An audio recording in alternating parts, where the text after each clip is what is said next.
Welcome to the Keeskast, the official podcast of Keesler Air Force Base. Each month or so, we'll bring you interesting interviews with people around Keesler about topics that are relevant to you. Welcome to episode 3 of the Keeskast. On this month's episode, we interview 3 members of the medical group who received the Bronze Star for their achievements while deployed to Asad Air Base. The Bronze Star, established on February 4th, 1944, is a decoration awarded for heroic achievement or service, meritorious achievement or service, in a combat zone. I'm Major Ramon Riojas. I'm a general surgeon, and I was the trauma surgeon on the team. Lieutenant Colonel Scott Eisenhuth, and I was our orthopedic surgeon and senior medical officer. My name is Lieutenant Colonel Jack Velarde. Excuse me. I was medical operations and the team lead. Great. So why don't you go ahead and tell us a little bit about the genesis of this deployment first off, sort of how it came down and what was the primary mission that you were sent to support? So it's the Mobile Field Surgical Team, and it was kind of plucked out of the Defense Seaburn Response Force originally. So they plucked a 10-person team out of DSURF and created this MFST. Okay, a lot of acronyms there. You got to spell it out for our non-knowledgeable folk. So the Mobile Field Surgical Team is basically a small medical unit just to do damage control surgery and trauma care in an expeditionary role. It's designed to be a mobile unit to move from place to place wherever the action is, and we need to do quick trauma stabilization surgery and medical care. Okay, so it's a 10-person medical team from Keesler. Yes. That went over to where? We're primarily in Iraq, at Al-Asad Air Base in Iraq, and then we got moved to Tower 22 in Jordan for about a month at the end. And what were your primary mission while you were there? Medical support for whatever happened. So we were support for, at Al-Asad, we were support for the Marines primarily. Any combat casualties they got, and it ended up mostly treating host national forces since they were the ones primarily engaged in combat. So they would come there, and then was it like a field hospital, like a bunch of tents, or was it like a hardened facility that you were supporting? I was going to say, we call it like a building of opportunity. So the team before us had established one of the buildings on base. It had been damaged and pockmarked with previous artillery, but it was good enough for us to use. It was I had 4 walls and most of its roof still intact, so that we could set up an ER place where we could triage patients real quick, an OR where we had 2 OR beds, and then some other places where we could do some quick labs, x-rays, and store our sterile facility. And how long were you over there? About 6.5 months. So. Have you all been deployed before, or was this your first time deployed? This was my second deployment. Yeah, it was my third. It was my first. Okay. How did this deployment compare to other deployments? So for me, I was at Bagram, Afghanistan previously, which is a very well-established base with a fairly large hospital, and it's a tertiary medical center within the country. So the patients that we received at Bagram were very different than what we got here in Iraq and in Jordan. So, in Afghanistan, and we were getting ones that had already been initially stabilized by a smaller medical unit out closer to the forward operating base. So most of the patients we received were more stabilized. So on this deployment, we were really doing all of that initial damage control and stabilization and resuscitation of the patient. So, a lot of these patients were closer to death than my previous deployment. In your previous deployment, sir? Oh, I thought this was amazing. To do this mission with these folks was just an amazing opportunity. We were there. You could see them making a difference, being part of that, eradicating ISIS from that area in northwestern Iraq. So yeah, very rewarding. How did this compare to your previous deployments? It's my favorite so far. I mean, I think it was great. I really do. Okay, great. So let's talk a little bit about the Bronze Star. So you were all awarded the Bronze Star for your actions overseas during this deployment. Can you talk to me a little bit about why you received the Bronze Star? If it's different or similar, kind of what is it? What were the reasons why you received the Bronze Star? Sir, Major Rojas. Sure, I think it's tough to think about. I think all of us wish our whole teams is really a team effort. Not any one of us did something real heroic that just stood out, but it was really how we performed throughout the entire deployment and how we organized things. And like Colonel Eisenhuth was saying, typically our surgical team is just supposed to be attached to another medical command. But when we arrived, they basically said, you're in charge of the medical command for the entire base and the surrounding area. And I think that we could have stood around and just waited for traumas, but some of the feedback that we received from, our sister services from the Navy and the Army guys, like, hey, you guys are really stepping up and doing a lot. That's what we tried to do, was really take over, make sure that we were providing good health care for not just the people that were injured, but maintaining and preventing, any sicknesses, illnesses, injuries for the entire base. And we provided a lot of training for those that were under us. There's a lot of junior medics that kind of looked up to us and brought questions to us and said, how do we do that? And they started coming to us with more questions and getting involved with hands-on training. And I think that it's kind of what made the difference, that the base command saw how much of an impact we were making, sure that everybody was prepared in case something happened on base or outside of base. Would that be the same? Yeah, we revised quite a bit of the medical procedures on base. We sat down, the three of us, and kind of hashed out, what if a major disaster happened on base, like we got a huge rocket attack, there's like 50 casualties.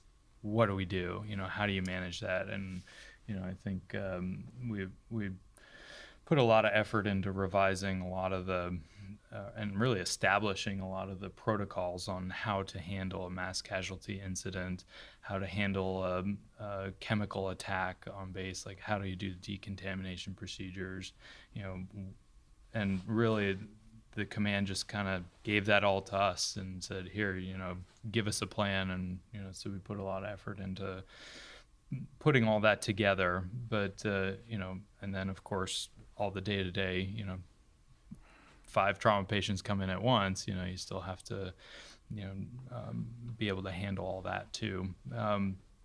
And Major Rojas was instrumental in kind of getting base-wide education out on, the finer points of the self-aid buddy care and tourniquet use, and making sure like all the Marines knew how to save each other's life if they were bleeding out on the battlefield. So put a lot of effort into that, into base-wide training as well.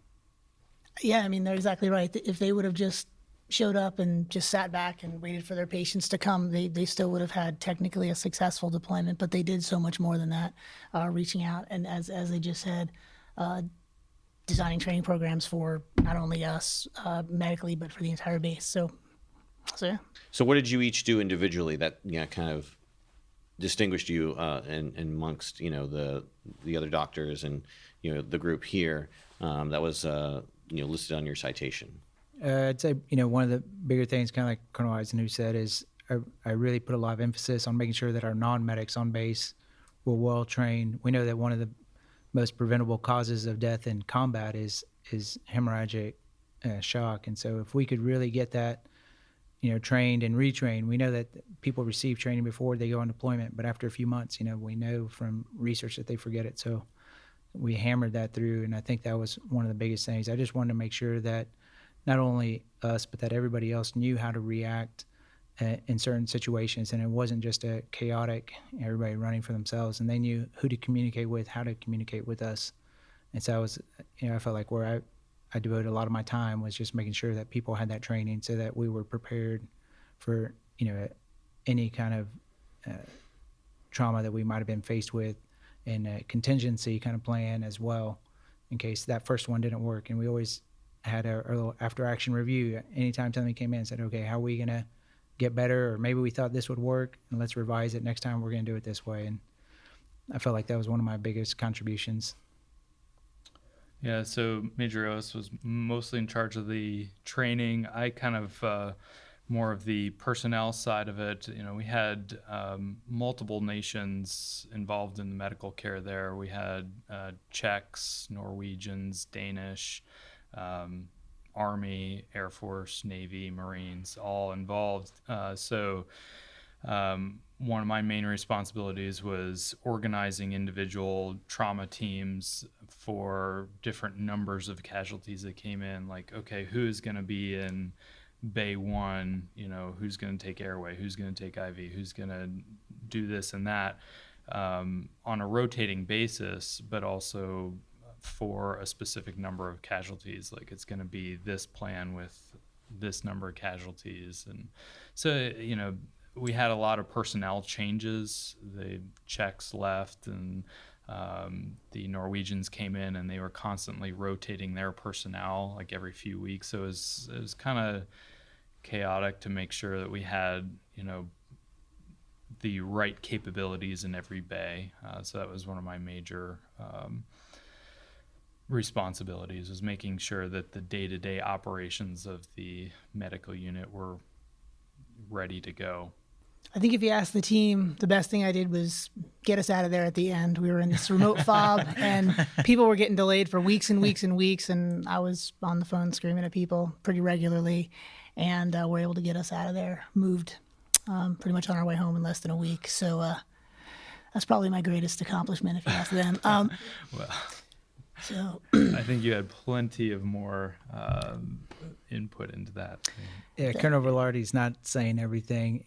We're medical people, and there's a lot of military jargon and procedures that we don't know, and that we would have been stuck out in the middle of a desert if it wasn't for him. And he kind of made sure that, we got to where we needed to be. We had the equipment that we needed, and that from an operations side, if there was some new medevac crew, I had no idea what jargon they were talking about, but he could communicate with them and make sure that, what we were doing, that they could bring patients to us, and we would coordinate our efforts that way. So it was extremely helpful to have somebody with his background, his expertise, and running the show from that regards. Yeah, and patient movement, and there's one of your big accomplishments was getting that random ISR airplane to pulled the equipment off of it and sent a patient with a severe head injury out urgently because there's no medevac available. So, Colonel Velarde just came up with this airplane, and we just stuck a patient on it and sent him. But you guys did how many interventions in 45 minutes? Goodness gracious, to get that guy out of there. That was awesome. And just so our audience knows, ISR stands for Intelligence, Surveillance, and Reconnaissance. Yes. Correct. Right. Not a medical plane. No, not a medical plane. So talk to me a little bit about working with foreign militaries and also just foreign folks in general. You said you worked with a bunch of different people from Europe. I'm sure you worked with Iraqis and other maybe third country nationals. Kind of talk to me a little bit about that experience, sort of what you gained from it. I'll tell you, they were amazing. First of all, great folks, great sense of humor. But we had some real recognized experts out there. We had our anesthesiologist literally wrote the book. If you go look at the how to do it guide, he was one of the guys who explained how to do it. So we had the best that their country had to offer, and it was obvious. We learned a lot from them. It was interesting. I think overcoming the language barriers and just different styles. But I think you guys both handled that brilliantly with both teams. And so we worked permanently with the Norwegians and the Czechs, but then when we had multiple casualties, we were literally reaching out to any medic that was there. So we had Danish, UK, Australia, anybody we could get, and somehow. And there was no language barrier issues, were they? With the Czechs, there were some. Yeah. But they had English classes that they did on a weekly basis. But for the most part, most of them spoke very good English, and it wasn't much of an issue. But all very highly capable and very professional staff that they brought. So it was pretty good. It was really cool to work with, people from different medical backgrounds, but also different cultural backgrounds. I think it wasn't just people from other countries, but people don't realize how different our sister services are. And after a few months, I had some of the Navy corpsmen and Army medics. They said, we were a little worried when they said an Air Force team was coming out here. And I'll be honest, we're working in a hospital. We don't go out in the field every week like some of these guys that prepare for training like that.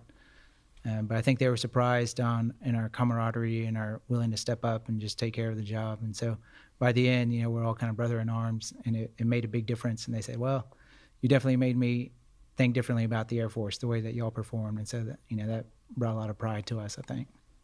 What's the biggest thing you'll take away from your deployment experience, and how will you apply the experience you gained to your work here at the 81st? I think it made me realize how important everybody's job is here. We were a small team, and most of us had to do multiple jobs, that things we maybe took for granted. And so, it makes me want to step out and thank those guys that do those things around the hospital every day without being recognized for it. And so it really is a very important thing.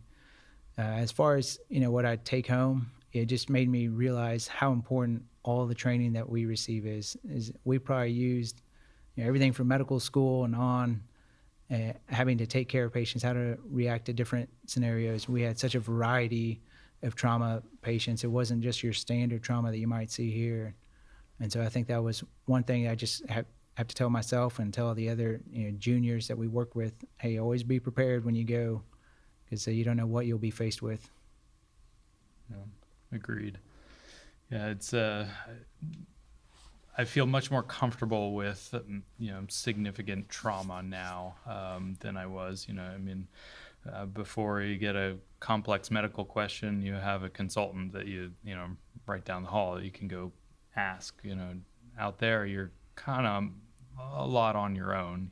You do have some lifelines up to some of the tertiary care facilities if you need to in a pinch, but for the most part, you got to figure this stuff out on your own. When you have your patient right in front of you, you don't have time to call on the phone up to Baghdad or something. So, I think it forced us all to be much better at caring for a severely injured trauma patient, because we really don't do a whole lot of trauma here at Keesler. So, I feel much more comfortable now handling a massive traumatic incident that if it did occur on base, train derailed or something like that, I think we would be, better able to take care of that type of incident. For me, it gave me a greater appreciation for what each of these folks do. I wasn't as familiar with how difficult their jobs are, so I got to see that. Also, it gave me a better appreciation for what people are doing, what we do here day to day.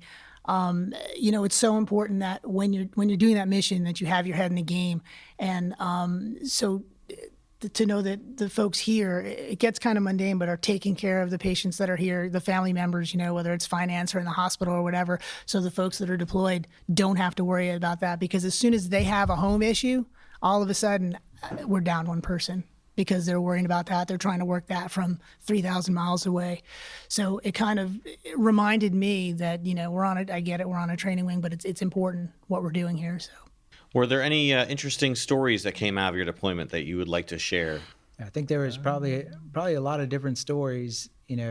Some, I think one of the neatest things is even hearing from our NATO allies. Some of them were saying, this is the best deployment. I was like, well, why? And they said, well, previously, whenever they worked with U.S. forces, the U.S. would set up their medical tent and they would set up their own separate tent. And we kind of changed that up and said, no, we want to be intermixed in our teams, because we figured that would be the best way to get the strengths from both teams. And to build up some camaraderie, we started playing games every Saturday, and we work out with them, and they felt like they're more a part of us instead of being two separate units deployed side by side. And so I think we're still friends with those guys on Facebook and social media, and it was a really neat experience. As far as things that we'd rather not remember, you always think of seeing some of the children that maybe lost their parents, and now you're taking care of them, and they have no idea, these strangers talking another language, and you're doing everything you can to save their lives or or maybe you have one of the parents watching you trying to intervene and save that kid's life. And so that's a very tough thing. Usually we separate the family away, but sometimes we didn't have that opportunity.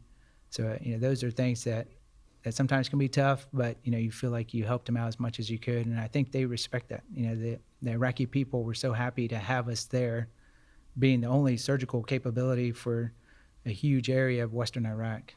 What does the Bronze Star mean to you? So what the Bronze Star means to me, I guess, is it's a reflection of both our personal efforts into this, but also what we were able to accomplish as a team, a very highly capable and highly functional team with minimal resources. I think we're able to accomplish an amazing amount, and that I think the award is reflective of the efforts put forward by our team. I was really happy for the opportunity to share with others what we're doing. It kind of allowed us. A lot of people were like, "Oh my gosh, I didn't know we had teams that were doing those sorts of things." So it did give us the opportunity to tell our story, and share with the rest of the wing what the types of things that are going on over there. I'll be honest. At first, I didn't think it was a big deal. I was like, well, it cost $10 at the BX. But when, my squadron commander is like, do you realize how big of a deal this is? And, it made me step back and think and reflect. This is a pretty special thing that maybe a lot of people never get in their career. Maybe they never experience that. And so maybe people will look at me and say, oh, I can do that. I'm better than that guy. And hopefully there will be. I think there's a lot of wonderful people working. I know they can do better. So hopefully it'll be a way to encourage others to do their best and hopefully continue to succeed in the Air Force and the military. Is there anything else you'd like to add? Yeah, I think we've said, in the beginning too, it is really such a team effort. Unfortunately, the military doesn't give team awards. That would be nice. And so when we receive these awards, I think it's really just a reflection of how we were able to come together, accept our mission and complete the mission. And I felt like we were very successful in doing that. And so hopefully, everybody sees that, hey, by you doing your training and just go out and do your best, hopefully you make a huge contribution, not only to your country, but to the Air Force and to the mission. Yeah, I think deployment in general, and especially this deployment, was probably, the most rewarding part of my military career. We haven't been there with such an awesome team, and feeling like we actually made a difference over there is, that's always a nice feeling to have, is that sense of accomplishment that you don't always get, in the day-to-day operations here at Keesler. Well, thank you all for taking time to be here today to talk about your experience, and also just, again, it's kind of rare that we get 3 Bronze Stars from one unit here at the 81st Training Wing. So happy to, again, that you've received this honor, and thank you again for what you've done out there. It was a pleasure talking to you today. Thank you. Thank you. Thank you.